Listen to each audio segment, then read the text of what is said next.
Dad reads Sci-fi.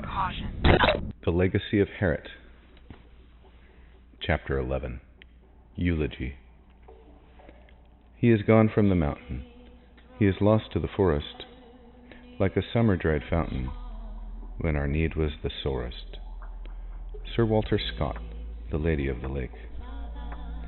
For Sylvia, the next 3 days were a stabilizing time. A time of learning who was going to die, and who would live. They lost 3 more during that time, raising the death toll to 12.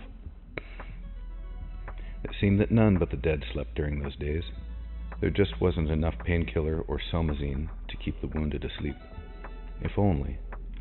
That game was too easy and too painful to play. If onlys turned wishes into guilty visions, turned thoughts of minefields and guards and infrared scans into haunted caves, vast cobwebbed torture chambers where her sleep-starved mind whipped and racked her without mercy. She was pregnant, and she couldn't deny it or hide it, and so every night when others went back to the hospital after dinner, she was driven into bed and given orders not to show her face until morning. But the guilt and the pain and the sheer stark need drove her on. She saw Zach. He was going harder than she, perhaps harder than anyone. And if she knew that her dreams were pits of despair and self-recrimination, his were beyond her imagining. Her life during those vital hours was consumed with the wounded, the burns, the bites and punctures, the broken bones and ruptured internal organs, the cuts, nervous exhaustion, fatigue, shell shock, and even a bullet wound. But Zach had to pore over Andy's reports as the engineer corps examined the damage. The biology lab was almost totally destroyed. The power plant looked wounded, but was in fact dead. The plasma toroid was punctured. The only replacements within 10 light years were in the motors of the Minerva vehicles. And in 3 days, after the worst had passed, after all the fences were mended, the first tentative inventory taken and all the medical cases stabilized, it was Zach who performed the service at the mass burial. No preachers. We didn't want any. No preachers, no rabbi, no priests. We were the scientists, rational, thoughtful. Was that wise? They died that we might live, Zach began. She thought of the last funeral she'd attended, the last time when she'd felt grief gnawing at her like a living thing, the day they buried her father, only 6 months after her mother was laid to rest, the day she had turned from the rolling green expanse, the endless rows of white markers at Arlington National Cemetery, and flown home without a word to anyone, and upon returning home, made her final decision to accept the offered berth aboard Geographic. That day, and its decision, and the accompanying grief were like a wood grain finish buried under layers of cheap, cloudy shellac. It only came to mind when she thought of how very much her mother would have wanted to touch her stomach, to hold her, and cry happily with her as women cry, rejoicing in the torch of life being passed from one generation to the next. No, today was worse. 174 survivors were here for the ceremony, all those who could be moved from their beds. Sylvia held Terry's hand as he sat in his wheelchair. The word wasn't final on his spinal damage yet, but the irony was crushing. We've got good news and bad news. The good news is that we won't have to amputate his left leg. The bad news is that his spinal cord was severed and he'll never walk again anyway. There were 12 graves and a 13th marker. April, Alicia's baby, the first child born on this new world, had never been found. Greg stood near them, and there was a quality in his face that she had associated with Ernst since the hibernation instability. His face was empty. It fit. Everything fit together, a mosaic that began with the endless expanse of dappled gray clouds and the thin stream of smoke rising from the smoldering tip of a volcano just the far side of the horizon. Perhaps most of all, what fit was Cadman. She saw him out of the corner of her left eye, standing alone, with Marianne. Strange how that phrasing came to her. Marianne stood near him, almost touching him, but they might have been strangers in the subway. Intimate through proximity, yet each sealed in his own world. Cadman's head turned, and he looked at Sylvia, through her, and she longed to cry out to him, realized through his inaccessibility how very much she cared. But Terry's hand gripped hers, and Zach's voice called her from her reverie.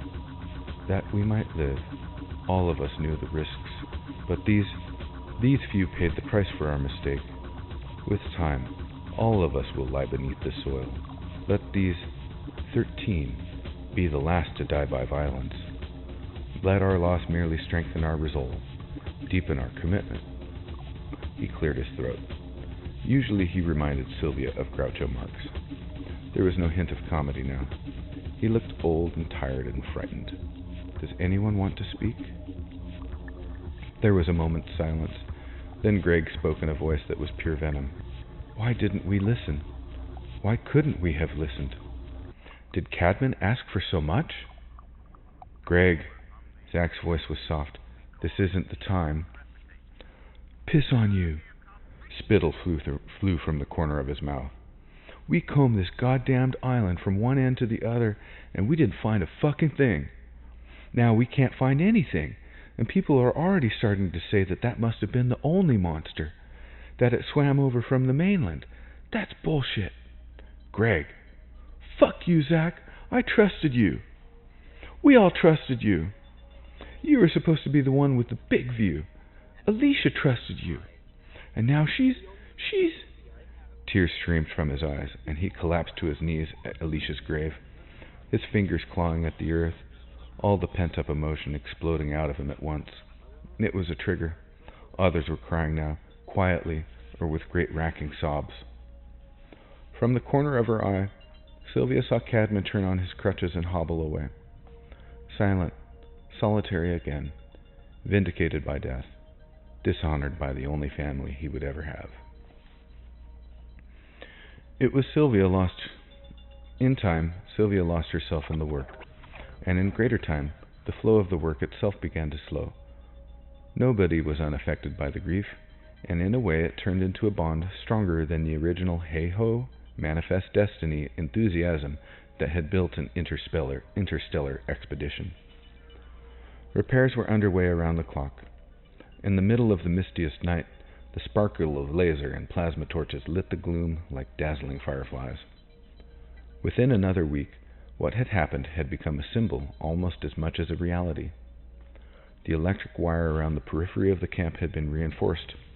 Re-establishment of full power given the highest priority. Guard shifts were doubled. Every night, several times a night, Sylvia awoke from troubled slumber to be lulled back to sleep by the silent bob and swivel of the searchlights.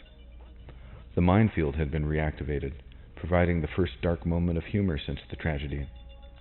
At just after 3 a.m, a hollow explosion had shaken the camp. Frightened, hastily dressed colonists had joined guards outside the gate to find a storm of feathers still drifting down. A prodigal turkey had returned. Grim jokes about turkey Bombay and flambe had circulated for the next 2 days, and it helped the healing begin. Sylvia ceased her efforts to write a new voice recognition program into Cassandra as a familiar, disturbing figure limped past her window. Cadman.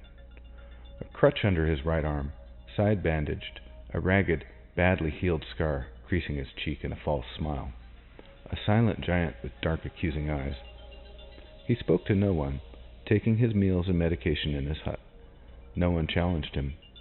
No one dared to tell him that he should not hate them for what had been done. In her mind, Sylvia could see that thing squatting atop Cadman, grinning down at him, slowly raking the flesh from his body. For a warrior of Cadman's nature to have been disarmed, doped, tied, and then abandoned to be monster bait was an insult so deep that there was nothing that could be said.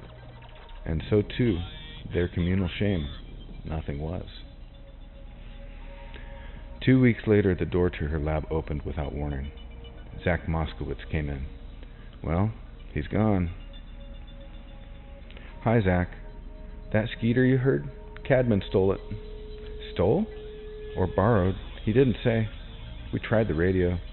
He isn't answering, and he's disconnected the tracer. We don't know where he's going or why. You know why, Sylvia said. He's telling us all to go to hell, and maybe we deserve it. Yeah, Moskowitz sighed heavily. Yeah, I know. Some idiot suggested we go after him and get the Skeeter back. I didn't bother to ask for volunteers. So he's gone. Him, and he damn near dismantled his hut. He's also got 2 dogs, a rifle, ammunition, and a case of liquor. It's his rifle. He'll have tools too, Sylvia said thoughtfully. And if you add it all up, it won't come to more than his share. That Skeeter's a lot more than his share. He'll bring it back. Did he tell you that? Sylvia laughed. Don't I wish. No, but he will. He hasn't any use for a Skeeter, Zach. He isn't out to hurt the colony. He just wants... Anyway, you watch. He won't take more than his share. Yeah, I guess I always knew that. God damn him, Zach exploded. Hell, Sylvia. It isn't the stuff he took, it's him. We need the son of a bitch. And if I'd said it loud enough and early enough, he'd still be here. Yeah, thanks for reminding me. The Skeeter returned 8 hours later. It landed 2 kilometers from the camp. Everyone came outside, but no one wanted to go closer. After a moment, Cadman creakily levered himself out of the cockpit. One of the dogs leaped out of the cabin after him. It bounded around his feet, as if unable to understand why his new master moved so slowly when there was so much to do, so much to see. Together they walked north. The last Sylvia saw of him was a tiny, lonely figure climbing into the pass, disappearing into the distance and the mist.